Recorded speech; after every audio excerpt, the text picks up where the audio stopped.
the grim darkness of the far future, where the Emperor's space marines stand as humanity's greatest defenders, one question arises. Could a child with the genetic potential for an elite powerlifter survive the trials to become one of the Adeptus Astartes?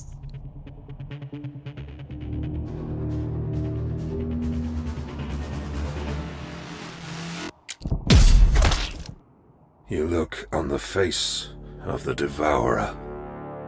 At first glance, the raw strength and physical prowess associated with powerlifting seem like a perfect match for the superhuman warriors of Warhammer 40k. After all, Space Marines are capable of lifting thousands of pounds, tearing through steel with their bare hands, and enduring the harshest battlefields of the 41st millennium. But as we'll explore in this essay, the genetics that make a great powerlifter are far from optimal for becoming a space marine. By examining the specific genes that give kids the potential to excel in powerlifting, comparing them to the demands of the space marine transformation process, and grounding our analysis in real-world science and Warhammer 40k lore, we'll uncover why these traits might lead to failure or even death during the trials in gene seed implantation. Let's dive in and discover why powerlifter genes, while impressive, fall short of the Emperor's standards. First, let's break down the genetics that make a child a potential powerlifting prodigy, focusing on kids aged 10 to 14, the age range when Space Marine candidates are typically recruited. Powerlifting, a sport centered on maximizing strength in the squat, bench press, and deadlift, relies heavily on specific genetic traits that give certain individuals a natural edge. One of the most significant factors is a high proportion of fast-twitch muscle fibers. These fibers, also known as type 2 fibers, are designed for explosive high-intensity movements, like lifting a heavy barbell in a single, powerful rep. Scientific studies, such as those published in the Journal of Applied Physiology, show that elite powerlifters often have up to 70% fast-twitch fibers in their muscles, compared to about 50% in the average person. For a child, this genetic predisposition might manifest as an unusual ability to lift heavy objects or excel in strength-based activities, even at a young age. Imagine a 12-year-old boy on a feral world who can already lift rocks twice his weight. His peers might see him as a future champion, but his genetics tell a deeper story. Another key genetic trait for powerlifting is a naturally high level of testosterone and growth hormone production, often linked to variations in genes like the AR, androgen receptor gene. Testosterone plays a critical role in muscle growth, bone density, and aggression, all of which are advantages in powerlifting. A child with these traits might show early signs of a stocky build, with a wide torso and stronger limbs, perfect for leverage in lifts. Shorter limbs reduce the distance a weight has to travel, making it easier to move heavy loads. Studies in biomechanics, such as those in the Journal of Strength and Conditioning Research, highlight that individuals with these proportions have a mechanical advantage in powerlifting movements. Additionally, kids with powerlifter genes often have a higher baseline of myostatin inhibition. Myostatin is a protein that limits muscle growth, and mutations in the MSTN gene, like those seen in some naturally muscular children, can lead to greater muscle mass even before puberty. Picture the same 12-year-old boy, already broad-shouldered and thick-limbed, out-muscling older kids in his tribe. His genetics seem like a gift, But are they a gift that the Emperor's Space Marines can use? Now let's compare these traits to what's required to become a Space Marine. In Warhammer 40,000, Space Marines are not just strong, they are transhuman, engineered through a grueling process that begins with children, aged 10 to 14.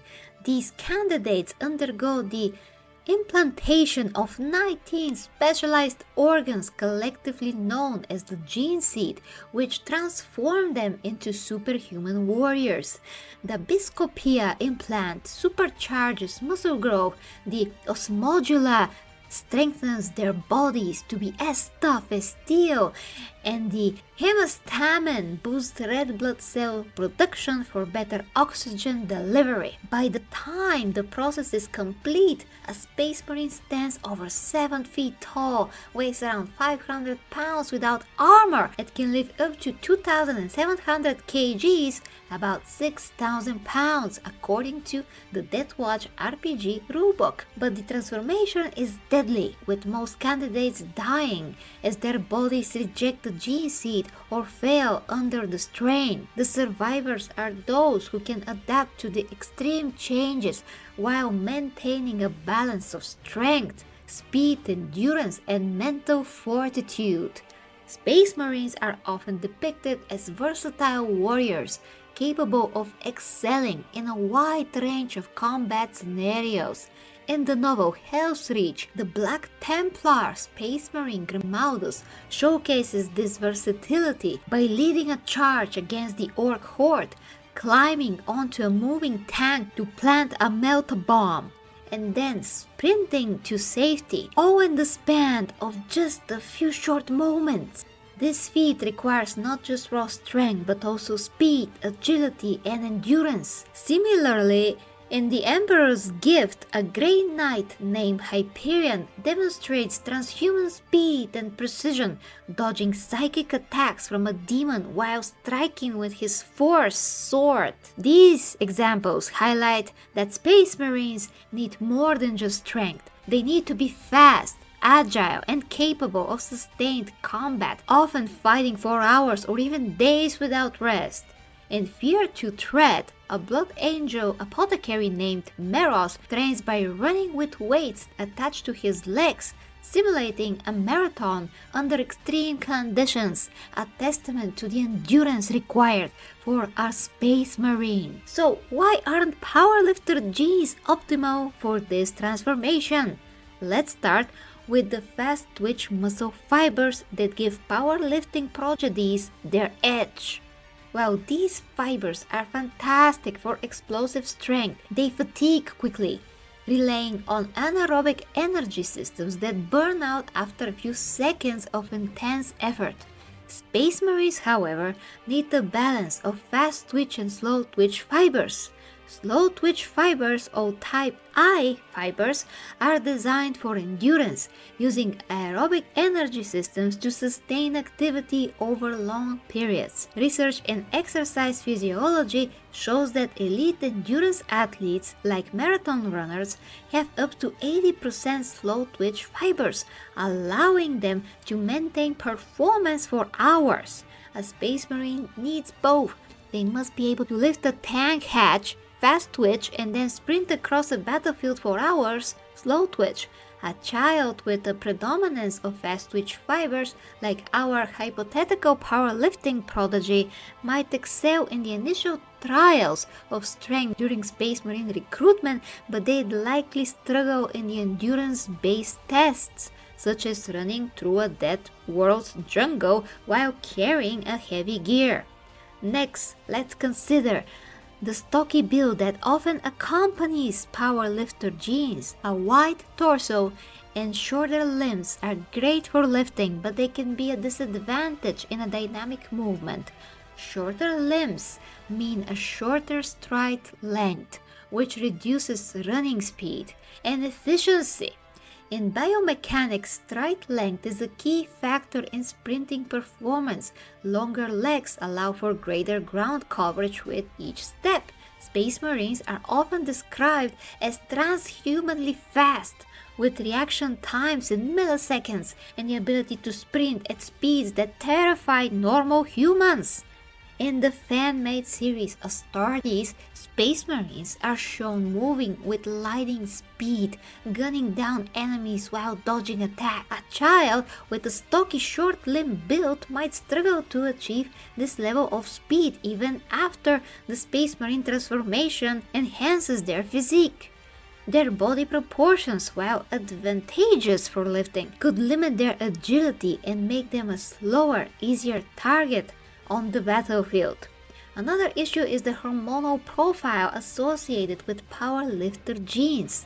A child with naturally high testosterone and growth hormone levels, thanks to variations in the AR gene or myostatin inhibition, might seem like a prime candidate for the Bascopia implant, which boosts muscle growth, but the Space Marine transformation process is already a hormonal storm, flooding the body with growth factors and other chemicals. The hemastamin, for example, increases red blood cell production, while the Lehrman's organ speeds up clotting to heal wounds instantly. Adding a child's already elevated hormone levels into this mix could push their system into overdrive. In real-world biology, excessive testosterone can lead to polycythemia, a condition where blood thickens due to too many red blood cells, increasing the risk of heart attack and stroke. A 2015 study in the Journal of Clinical Endocrinology and Metabolism found that young boys with unusually high testosterone levels were at greater risk for cardiovascular issues later in life. For a Space Marine candidate, this could be deadly. Their body might not be able to handle the combined stress of their natural hormones and the gene seed implants, leading to organ failure or gene seed rejection. The Space Marine trials themselves are another hurdle where powerlifter genes might fall short. In the lore, candidates are subjected to brutal tests of physical and mental endurance before they even receive the gene seed. In the novel Dante, the Blood Angels hold their trials on the irradiated deserts of Baal, where boys must survive for weeks in a hostile environment, fighting off mutant creatures and scavenging for food. These trials favor children who are lean, adaptable, and mentally resilient, not necessarily the strongest. A child with powerlifter genes might dominate in tests of raw strength to prove their worth, but they'd likely struggle in the endurance-based challenges, such as running across a desert for days without rest. Their fast-twitch muscle fibers would fatigue quickly, and their stocky build might make them less efficient at covering long distances. Mentally, the trials test a candidate's willpower and ability to endure suffering. Space Marines are psycho-conditioned to remove fear, but they still need a strong will to survive the process. A child focused on physical strength might not have developed the mental resilience needed to push through weeks of starvation, pain, and fear. Even if a child with the powerlifter genes survives the trials, the gene seed implantation process is another deadly challenge. The process is designed for young, adaptable bodies, teenagers who haven't fully matured. A child with a predisposition for extreme muscle growth, thanks to low myostatin levels, might face complications as the Bascopia implant pushes their muscle mass to superhuman levels. In real-world biology, rapid muscle growth can outpace the development of connective tissues, leading to joint stress and injuries. A 2018 study in the American Journal of Sports Medicine found that young athletes with rapid muscle growth were at higher risk for tendon and ligament injuries due to imbalanced development. For a Space Marine candidate, this could be catastrophic. Their joints might not hold up under the strain of their new transhuman muscle mass, leading to a gruesome failure of the implantation process. The osmodular implant, which strengthens bones, might not work fast enough to keep up with the vascopious effects, especially in a child whose body is already primed for extreme muscle growth. The lore provides further evidence that raw strength isn't enough to survive the Space Marine transformation. In the novel Ren's world, the Crimson Fists recruit from the jungles of Blackwater, choosing boys who've proven that they can survive against all odds. Those kids are often described as lean and wiry, with bodies optimized for survival, not maximum strength. One recruit, a boy named Alessio, survives the trials not because he's the strongest, but because he's the most adaptable, enduring days without food while outsmarting predators. This adaptability is key. The Space Marine process requires a body that can handle drastic changes, from the fusion of the ribcage to the implantation of a secondary heart. A child with powerlifter genes, whose body is already skewed toward extreme strength, might lack the biological flexibility to adapt to these changes, increasing their risk of failure. In conclusion, while the genetics that make a great powerlifter, high fast twitch muscle fibers, a stocky build, elevated testosterone, and low myostatin levels are impressive, they're far from optimal for becoming a Space Marine. These traits, which might make a 10 to 14-year-old child a prodigy in strength, are a double-edged sword in the context of the Adeptus Astartes. Their fast twitch fibers and stocky build limit their speed and endurance, critical for versatile combat abilities of a Space Marine, as seen in warriors like Grimalders, Hyperion, and Meros. Their hormonal profile increases the risk of complications during the gene-seed implantation, potentially leading to organ failure or rejection.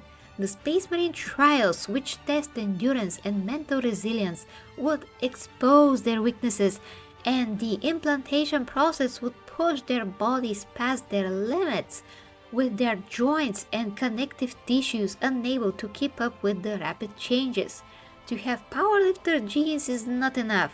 It's a liability. The Empress demands balance, adaptability, and resilience, traits that a child with powerlifter genes is unlikely to possess the right measure. In the end, these kids, despite their incredible potential, would likely suck hard as Space Marines, their bodies and minds breaking under the weight of the Emperor's expectations. Watch this previous video about how Space Marines suck hard as bodybuilders and hope we understand it correctly, guys. Love ya! Until next time, with me, the 40k Empress. Bye bye!